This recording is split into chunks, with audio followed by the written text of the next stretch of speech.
அனைவருக்கும் வணக்கம். Gold medalist வழங்கும் சத்சங் நிகழ்ச்சிக்கு தங்களை வரவேற்பதில் பெருமகிழ்ச்சி அடைகின்றேன். இது எங்களின் கற்க கஷ்டர அதன் ஒரு இணை பதிவாகும். सबको सादर नमस्कार. गोल्ड मेडलिस्ट कற்க कष्टர इसकी एक छोटी शाखा है सत्संग में. इसके आधार पर आध्यात्मिक और व्याकरणिक और भाषावार, सात्विक, दार्शनिक आदि तत्वों के बारे में हमारे संवाददाता जो प्रश्न पूछ रहे हैं, संदेह पूछ रहे हैं, उनका समाधान इस एपिसोड में हो रहा है. आशा है कि आपका पूरा सहयोग हमें मिलेगा और आप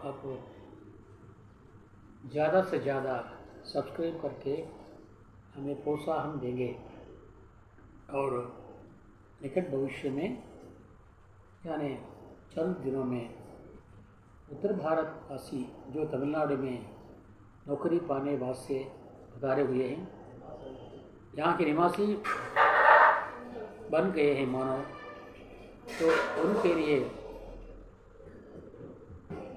व्यवहार कुशलता के लिए लोगों से संपर्क बढ़ाने के लिए बड़ी तकलीफ़ होती है. उस तकलीफ़ को ध्यान में रखते हुए हमने हिंदी के माध्यम से यूट्यूब में इस चैनल में उन्हें तमिल सिखाने का आयोजन हम कर रहे हैं. चंद दिनों में चालू होगा. आशा है कि आप लोगों को ये पसंद आएगा. आप अपने सारे भाई बंधुओं को इसकी सूचना देंगे और शेयर करेंगे और हमारा उद्धार करेंगे और इस प्रांत में आप आसानी से संपर्क बढ़ाने में सफल होंगे, ये मेरी आशा है. और आपकी आशाओं के साथ, आपकी आज्ञाओं के साथ मैं आज का कार्यक्रम शुरू करता हूँ. आज का कार्यक्रम है महिला महिमा, नारी की महिमा. சர்வதேச மகளிர் தினம் அனுசரிக்கப்பட்டது. அன்றைய தினம் பதிவிட வேறு கருத்துக்கள் கொண்ட தொடர்பில் இருந்த காரணத்தால் நாம் அதை பதிவிட இயலவில்லை. இன்றைக்கு பதிவிட முனைந்துள்ளோம். கவிமணி அவர்கள் கூறுவார்கள், மங்கையராய் பிறப்பதற்கே நல்ல மாதவம் செய்திடல் வேண்டும் அம்மா. மங்கையராய் பிறப்பதற்கே நல்ல மாதவம் செய்திடல் வேண்டும் அம்மா என்பார் கவிமணி அவர்கள். हिंदी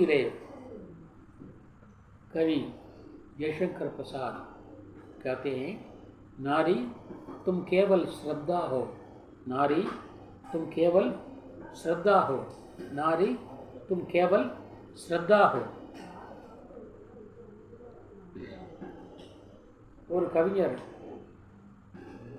அவர் பேர் சந்து மத்ராசி என்று பெயர். அவர் சென்னையில் வாழ்ந்தார். அதனாலே அவர் தன்னுடைய பெயரை அந்த மத்ராசி இணைத்துக் கொண்டார். சந்து மத்ராசி என்ற பெயரில் அவர் கவிதை எழுதினார். இங்கேயே வாழ்ந்தார். அவர் ஒரு கவிதையில் குறிப்பிட்டிருக்கிறார், जब अबोध नरपिंड रुदन कर इस धरती पर आया, जब अबोध नरपिंड, पिंड என்று சொல்வார்கள். பிண்ட என்றால் ஒரு கூலம் சொல்லலாம், ஒரு பீஸ் சொல்லலாம். இப்போது ஆடு மாடுகளை வெட்டுகிறார்கள்.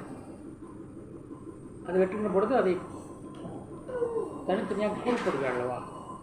அந்த கூட்டுக்கு என்ன பேர்? சதை பிண்டம் என்று பெயர். சதை கோளம் என்று பெயர், சதை கூர் என்று பெயர். அதுபோல பிறந்த குழந்தையும் அதை போலத்தான். எப்படி அதை துண்டானது பேசாதோ அதுபோல் இந்த குழந்தையும் பேசாது. அப்போ அபோது நரபில்லை. போது அபோது, ஒன்றும் அறியாத ஒரு சாதாரண ஒரு மனித துண்டு, மனித புகழ், பீஸ் ஆஃப் ஹியூமனிட்டி இந்த பூமியில் வருகிறது. வரும் பொழுது அழுது கொண்டே வருகிறது. ருதனுக்காரனால் அழுது கொண்டே. கவியரசர் பாடுவார், பிறக்கும் போதும் அழுகின்றாய், இறக்கும் போதும் அழுகின்றாய், பிறக்கும் போதும் அழுகின்றாய், இறக்கும் போதும் அழுகின்றாய். அப்பொழுது அந்த அழுது கொண்டே இந்த பூமிக்கு வருகின்ற பொழுது நாரினேயி கர்தீதி உஸ்கி கஞ்சன் காயா, நாரினேயி கர்தீதி உஸ்கி கஞ்சன் காயா.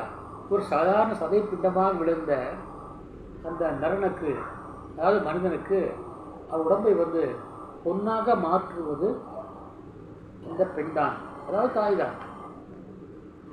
பொன்னாக மாற்றுவது அந்த தாய்தான். अपने सब कुछ बलिदान किए थे इसने नर के ऊपर. தன் அனைத்தையும் தன் குழந்தைக்காக, ஆண் மகனுக்காக தியாகம் செய்கிறாள் அந்த பெண், அதாவது தாய். இந்த தாய் யார் என்றால் அதுதான் பெண். இந்த தாயும் ஒரு பெண் தானே. முன்காலத்து சொல்வார்கள், மாமியாரும் ஒரு வீட்டு மருமகளே என்பார்கள். இந்த காலத்தில் நாம் சொல்ல வேண்டியிருக்கிறது, மருமகளும் ஒரு காலத்திலே மாமியார் ஆவாள். எப்படி மாமியாரும் ஒரு வீட்டு மருமகளே சொல்வார்களோ அதுபோல மருமகளும் ஒரு காலத்திலே மாமியார் ஆவாள். ஆக இரண்டையும் சமமாக பார்க்க வேண்டும். இதில் வந்து ஏற்றத்தாழ்வுகள் கூடாது என்பதால்தான் அவள் தாயாக இருக்கின்ற பொழுது அனைத்தையும் பொறுத்துக் கொள்கிறாள். ஒரு தெய்வத்தை கூட சொல்கின்ற பொழுது கோயிலில் இருப்பது அம்மை அப்பன் என்பார்களே தவிர அப்பன் அம்மன் அம்மை சொல்ல மாட்டார்கள். அங்கே பெண் பெயர் தான் முதல்ல வரும். அப்பன் அம்மை என்று சொல்ல மாட்டார்கள், அம்மை அப்பன் என்கிறார்கள் என்று சொல்வார்கள். அதே போல் அவதார கடவுள் அவதாரம் நிறைய இருக்கிறது இந்து மதத்திலே. அவற்றிலே கூட அந்த மகளிர் பெயர்தான் முதலில் இருக்கும். எப்படி அம்மை அப்பன், ராதா கிருஷ்ணா, கிருஷ்ணா ராதா கிடையாது, ராதா கிருஷ்ணா. அர்த்த நாரி ஈஸ்வர், அர்த்த என்றால் பாதி, நாரி என்றால் பெண், பாதி பெண் பாதி ஆண், அர்த்த நாரி ஈஸ்வர். அதே போல் கங்கா தர்மம், கங்கையை தன் தலையிலே தாங்கியவன். இப்படி அந்த பெயரைத்தான் முதலில் சொல்கிறார்கள். வாலியருடைய பாடுவார், அம்மா என்று அழைக்காத உயிரில்லையே, அம்மாவை வணங்காது உயிரில்லையே. அதே அவர் பாடுகிறார், ஜனனி ஜனனி ஜெகன்னி அகம்னி. இங்கே தெய்வத்தை அவர் ஜனனி தாய் என்று பாடுகிறார். ஜனம் தேனே வாலி ஜனனியே, பெற்றெடுக்கிறவள், ஜனனத்தை கொடுக்கிறவள் ஜனனி தாய். அதே போல கவியரசர் பாடுவார், இந்த தாயினுடைய பெருமையை பாடுகின்ற பொழுது அவர் பாடுகிறார், பண்பு தெரியாத மிருகம் பிறந்தாலும் பால் தரும் கருணையது. பண்பு தெரியாத மிருகம் பிறந்தாலும் பால் தரும் கருணையது. இனம் பசித்த முகம் பார்த்து பதரும் இடம் பார்த்து வளம் தரும் சோலையது. இனம் பசித்த முகம் பார்த்து பதரும் விதம் பார்த்து வளம் தரும் சோலையது. இருக்கும் பிடித்தோறும் இருக்கும் பிடி சோறும் தனக்கென எண்ணாமல் கொடுக்கின்ற கோயிலது. இருக்கும் பிடி சோறும் தனக்கென எண்ணாமல் கொடுக்கின்ற கோயிலது. அது நேர்மை, அது வாய்மை, அது தூய்மை, அதன் பேர் தாய்மை என்பார். அது தூய்மை, அது நேர்மை, அது வாய்மை, அதன் பேர் தாய்மை என்று முடிப்பார். ஆக இந்த மகளிர் என்பவர்கள் ஆரம்பத்திலே சிறுமியாக இருப்பாள், பிறருக்கு தங்கையாக இருப்பாள், பிறகு அக்காவாக இருப்பார், அண்ணியாக இருப்பார், மனைவியாக இருப்பார், தாயாக இருப்பார். இப்படி பல வடிவங்களை எவ்வளப்படுகிறாள். அதுதான் சக்தி வடிவானவளே அன்னை அன்னை என்றாள். அவள் தான் அறிவாள் தான் கொடுத்த கண்ணை கண்ணை என்றாள். கண் என்றால் தன்னுடைய மகனை. மன்னன் சாலமனுடைய அவையிலே ஒரு வழக்கு வந்தது. மன்னன் சாலமனுடைய அவையிலே ஒரு வழக்கு வந்தது. இரண்டு தாய்மார்கள் ஒரு பையனை அழைத்து வந்தார்கள். இவன் என்னுடைய மகன் என்று சொன்னால் ஒருத்தி, மற்றொருத்தி ஒரு நாள் இல்லை இவன் தான் என் மகன், நான் தான் இவனுக்கு தாய் என்று இருவரும் சொல்கிறார்கள். ஆனால் இருவருமே ஏற்றுக்கொள்ள மறுக்கிறார்கள்.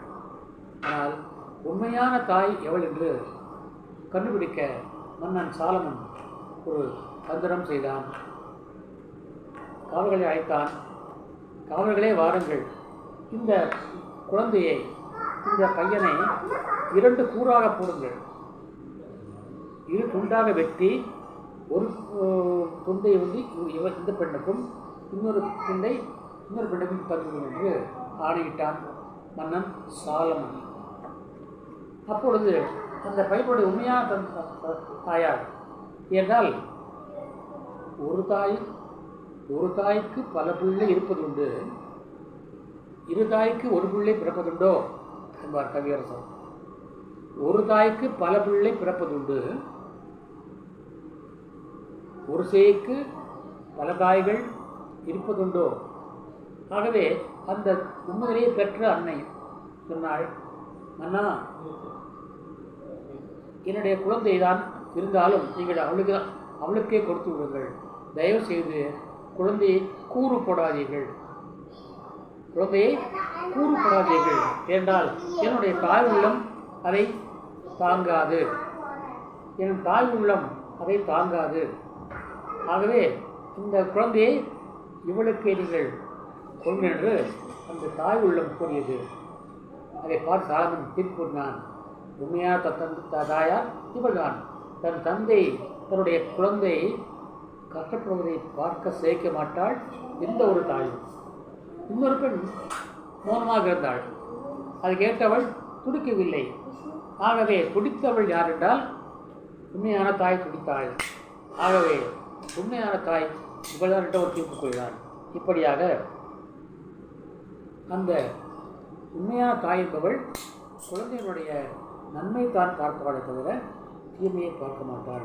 ஆக தாய் என்பவளும் இங்கே என்ன ஆகிறாள், மகளிர் வருகிறாள்.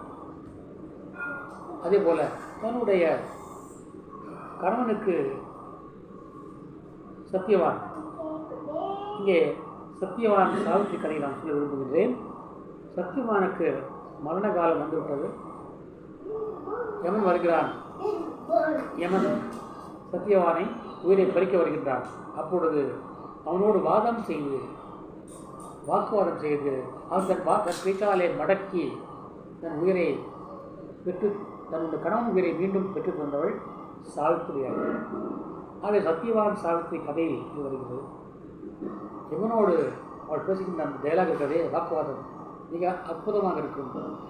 கடைசியிலே யமன் வாக்கை கொடுத்து மாற்றிக்கொள்கின்றான். வேறு வழியின்றி அவன் சத்தியவாட உயிரை திரும்ப தர வேண்டிய கட்டாயத்துக்கு ஆளாகிறான். இப்படி சத்தியவாட உயிரை மீட்டு தந்தவள் அந்த மகளிர் தான், அந்த மனைவி தான், அந்த பெண் தான். மனைவி கூட பெண் என்று சொல்லலாம். அடுத்தபடியாக ஆதாம் ஏவாள், நீங்கள் படித்திருப்பீர்கள். பைபிளிலே முதல் ஆதி மனிதன் யாரென்றால் ஆதாம் என்றார்கள். கடவுள் பைபிளின் படி கடவுள் முதலிலே ஆதாமைத்தான் படைத்தார், ஆணைத்தான் படைத்தார், பெண்ணை படைக்கவில்லை. ஆண் தனியாக சுற்றித் திரிந்தான். அப்பொழுது அவனுக்கு துணையின்றி அறைந்தான். அப்பொழுது அவனுக்கு துணை வேண்டும் இந்த துணையின் மூலமாக இந்த மனித பிறவி வளர வேண்டும். அதற்கு என்ன செய்வது, என்ன கருவி இருப்பதற்காக யோசித்து பார்த்து அவனுக்கு பெண்ணை படைத்தான். அந்த பெண்ணுக்கு அழகை படைத்தான். அந்த அழகை அர்ச்சிக்கின்ற அழகை கண்டு கவர்ச்சியால் ஈர்க்கப்படுகின்ற ஆணாக ஆதாமை படைத்தான். அதன் மூலமாக இந்த மனிதனம் வாழ்ந்தது என்பது வரலாறு. இப்படி அந்த ஆதாமுக்கு உணவுகளை கொடுத்து அதன் மூலமாக தன்னுடைய வம்ச விருத்தி செய்ய கருவியாக இருந்தவள் ஏவாள் என்ற பெண். அதே போல நம்முடைய மனு தர்மத்திலே சொல்லப்படுகிறது, முதலிலே பிறந்தவன் மனு என்பான். அந்த மனு சொர்க்கத்தில் இருந்து மேல்லோகத்தில் இருந்து அங்கே சுனாமி வருகிறது. மேல்லோகத்திலே சுனாமி வருகின்ற பொழுது அவன் அடிச்செல்லப்படுகிறான். அவன் கீழே வருகிறான், பூமிக்கு வருகிறான். முதல் பகுதி இந்தியாவிலே இமயமலை. இமயமலையின் சிகரத்திலே அவன் மாட்டிக்கொள்கின்றான். அங்கே ஒரு மரத்திலே அவன் சிக்கிக்கொள்கிறான். பொழுது வெடிக்கிறது. சுனாமி அலையும் நின்று விடுகிறது. மழை நிற்கிறது. கீழே வெள்ளம். மேலிருந்து பார்க்கின்றான், கீழே முழுதும் வெள்ளமாக இருக்கிறது. யாருமே இல்லை. மழை நீர் வந்தவுடனே கீழே இறங்குகிறான். இறங்கி போகின்றான். போகின்ற பொழுது மனிதர்கள் யாருமே இல்லை. அவனுக்கு பேசக்கூட ஆட்கள் இல்லை. பேசக்கூட ஆள் இல்லை. பேசக்கூட அவனும் ஆள் இல்லை. கடைசியாக ஆலயம் திரிந்த பொழுது இறைவன் அவனுக்காக ஸ்ரத்தா என்ற பெண்ணை படைக்கிறார். அந்த ஸ்ரத்தா என்பதுதான் அவனுக்கு வாழ்க்கையை ஊட்டுகிறாள். வாழ வேண்டும் என்ற எண்ணத்தை அவனுக்கு ஊட்டி அவன் துணையாக அவன் கூடவே இருந்து அவனுக்கு கூட இருந்து இல்லறம் செய்து அவனுக்கு மானவ் என்ற ஒரு பெண்ணை ஒரு குழந்தையை பெற்றுக் கொடுக்கிறாள். அந்த மானவ் தான் அப்போதைய மனிதன் என்பது மனு தர்மம். மனுநீதியிலே அதை பற்றி சொல்லப்பட்டுகிறது. ஆகவே அன்று தெய்வமாக கடவுளாக போற்றப்பட்டாள் பெண். இன்றைக்கு அவள் இடையிலே தூற்றப்பட்டாள். இன்றைக்கு இல்லை, இடையிலே ஆரம்ப காலத்திலே பெண் கடவுளாக தெய்வமாக போற்றப்பட்டாள். அன்றைக்கு மிகப்பெரிய புலவர்கள் இருந்தார்கள். ஔவையார், காக்கை பாடினியார் போன்ற புலவர்கள் இருந்தார்கள். இது எதை காட்டுகிறது என்றால், அந்த காலத்திலே பெண் பிள்ளைகள் படிப்பதற்கு உரிமை இருந்தது. அவர்கள் படித்தார்கள், புலமை பெற்றார்கள், தேவதையாக கருதப்பட்டார்கள். ஆனால் இடைப்பட்ட காலத்திலே இந்த சமூகம் கடவுளாக போற்றிய சமூகமானது இடைப்பட்ட காலத்திலே தூற்ற ஆரம்பித்தது.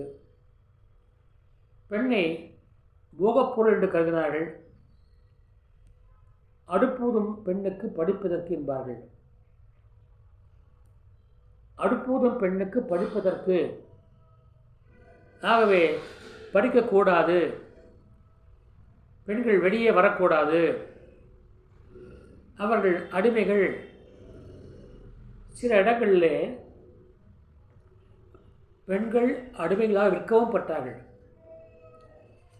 ஜெய்சங்கர் பிரசாத் அவர்கள் தன்னுடைய நாடகமான துர்வசாமணியில் ஒரு எதிரி அரசனுக்கு தன்னுடைய மனைவியை சக்கரவர்த்தியினுடைய அண்ணன் விற்றதாக சரித்திரம் கூறுகிறது. இப்படி ஒரு பரிசு பொருளாக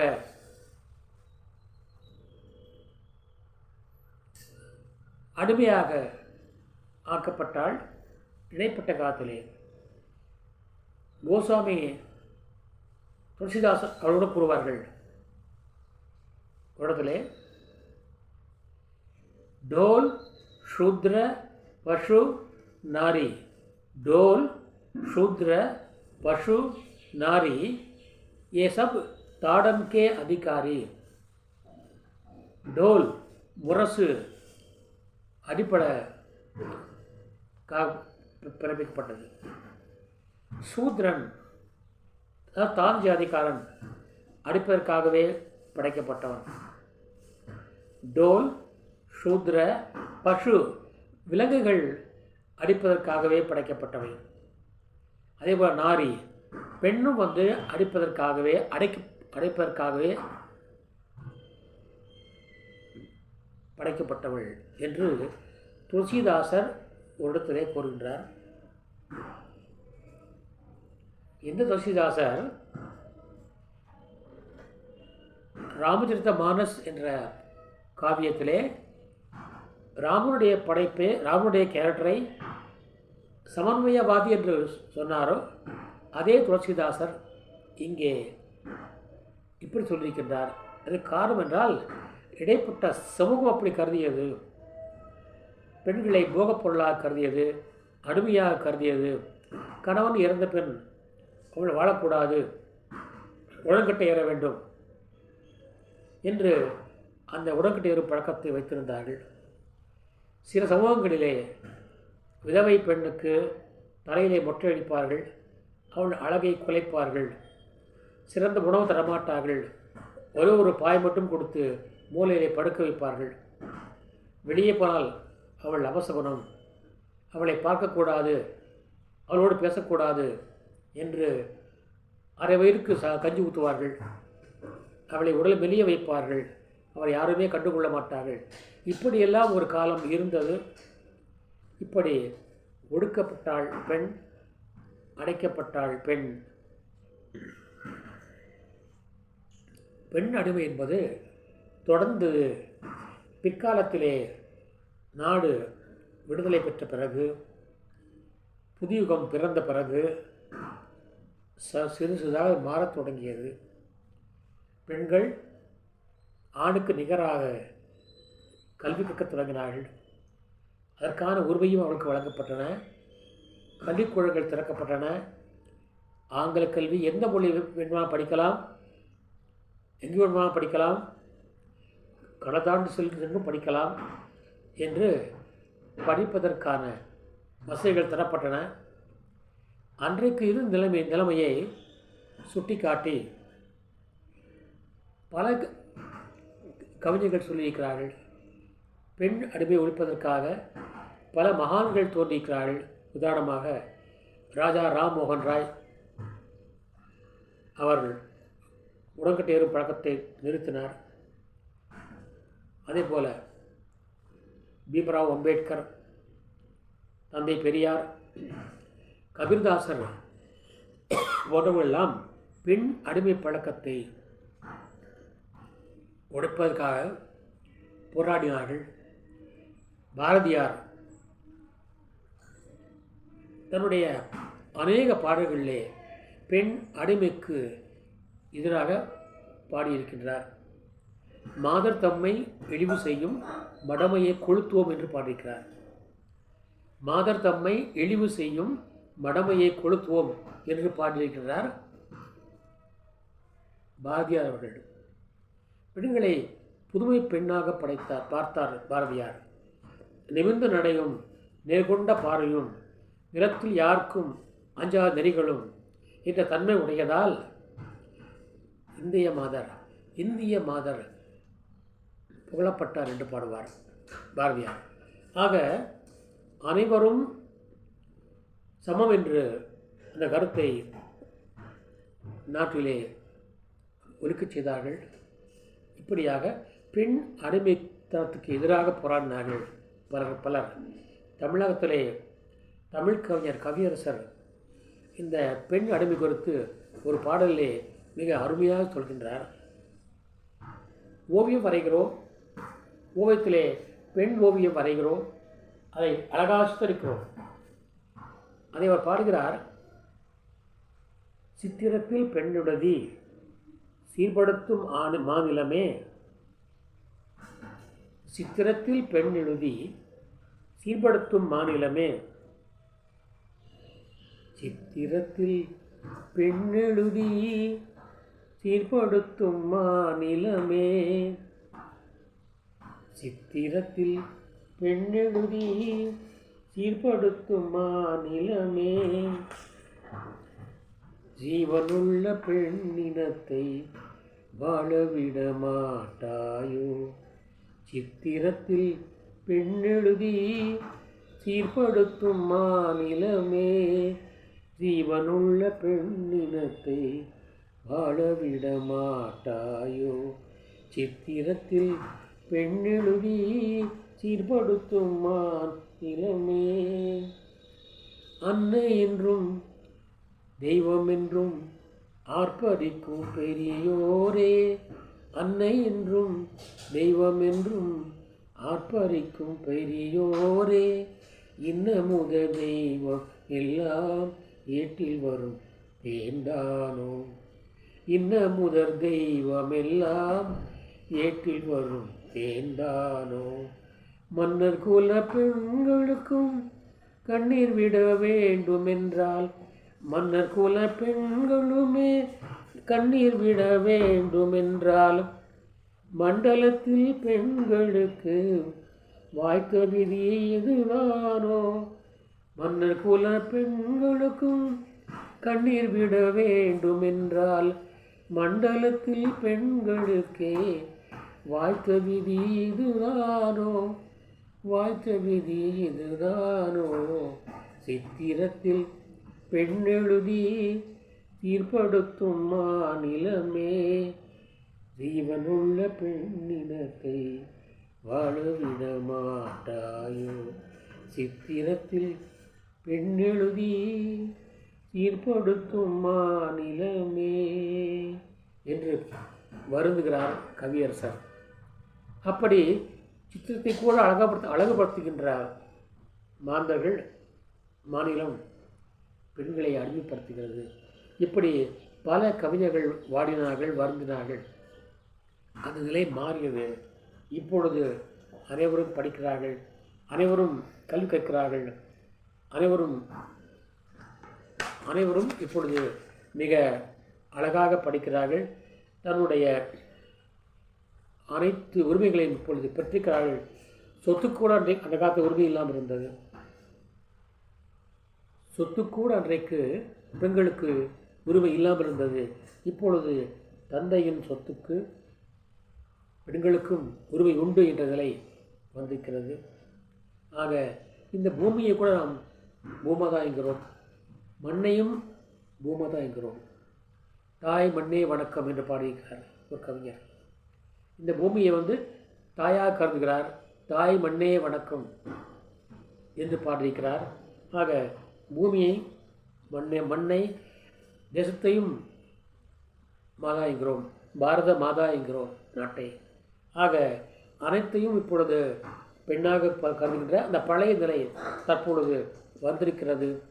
இன்றைக்கு பெண்கள் ஆணுக்கு நிகராக படிக்கிறார்கள், ஆணுக்கு நிகராக அரசு வேலைகளில் சேர்கிறார்கள், ஆணுக்கு நிகராக அமைச்சர்களாக இருக்கிறார்கள், ஆணுக்கு நிகராக நீதிபதியாக இருக்கிறார்கள், ஆணுக்கு நிகராக விமானியாக இருக்கிறார்கள், ஆணுக்கு நிகராக இராணுவத்திலே சேர்க்கிறார்கள், ஆணுக்கு நிகராக அலுவலக பணியாளர்களாக இருக்கிறார்கள், ஆணுக்கு நிர்வாகம் செய்கிறார்கள், ஆணுக்கு நிகராக சட்டம் படிக்கிறார்கள், எம்எல்ஏவாக, எம்பியாக, அமைச்சராக, சபாநாயகராக, கவிஞர்களாக, அறிஞர்களாக, கலைஞர்களாக, இன்றைக்கு விஞ்ஞானிகளாக இன்றைக்கு பெண்கள் திகழ்கின்றார்கள்.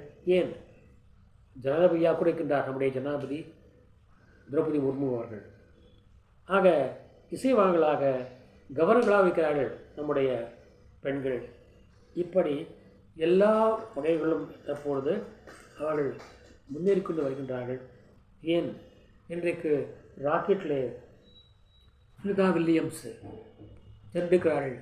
இப்படிப்பட்ட அந்த புனிதமான ஒரு நிலைமை இப்பொழுது வந்திருக்கிறது. அவர் இல்லாத துறையே இல்லை. இன்றைக்கு எந்த துறையை எடுத்தாலும் பெண்களைத்தான் கேட்கிறார்கள். எந்த ஒரு பணிக்கும் பெண்ணுக்குத்தான் முதலிடம், ஆண்களுக்கு இரண்டாம் இடம் தான் தரப்படுகிறது. அந்த அளவுக்கு இன்றைக்கு சமுதாயம் மாறியிருக்கிறது. அவர்களுக்கு மகளிருக்கு முன்னுரிமை தரப்பட்டிருக்கிறது. இது தொடரட்டும், இது தொடரட்டும், இது தொடரட்டும். வெல்க பெண்ணியம், வெல்க பெண்மை, வெல்க தேசிய மகளிர் என்று கூறி, வாழ்க பாரதம் என்று கூறி நிறைவு செய்கின்றேன்.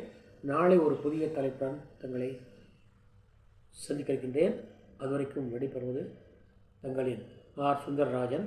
நாம் அடுத்து எடுக்கப் போகின்ற அந்த ஹிந்தி கே மாத்தியம் சே தமிழ் சிக்கானே கி யோஜனா, ஹிந்தி மூலமாக தமிழ் கற்பிக்கின்ற அந்த அந்த அந்த பதிவை நாம் தொடங்க இருக்கின்றோம். அதற்கு நீங்கள் அனைத்து ஆதரவையும் தர வேண்டும் கேட்டுக்கொள்கிறேன். எந்த ஒரு பதிவுக்கும் நீங்கள் சப்ஸ்கிரைப் செய்து அதை பிறருக்கு பகிர்ந்து கொள்ளுங்கள். அதுவும் குறிப்பாக நம்ம தமிழ்நாட்டிலே வெளிமாநில தொழிலாளர்கள் நிறைய வந்திருக்கிறார்கள். அவர்கள் இங்கே பணிபுரிக்கிறார்கள். நாம் அவர்களை பயன்படுத்திக் கொள்கின்றோம். அவர்களுக்கு பேசுவதற்கு, நாம் அவர்கள் பழகுவதற்கு இடையூறாக இருப்பது இந்த மொழி. இந்த இடையூறை களைவே இந்த முயற்சிக்கு ஆதரவளிக்க வேண்டுகின்றேன். நன்றி, தன்யவாத், ஜெய்ஹிந்த். தங்கா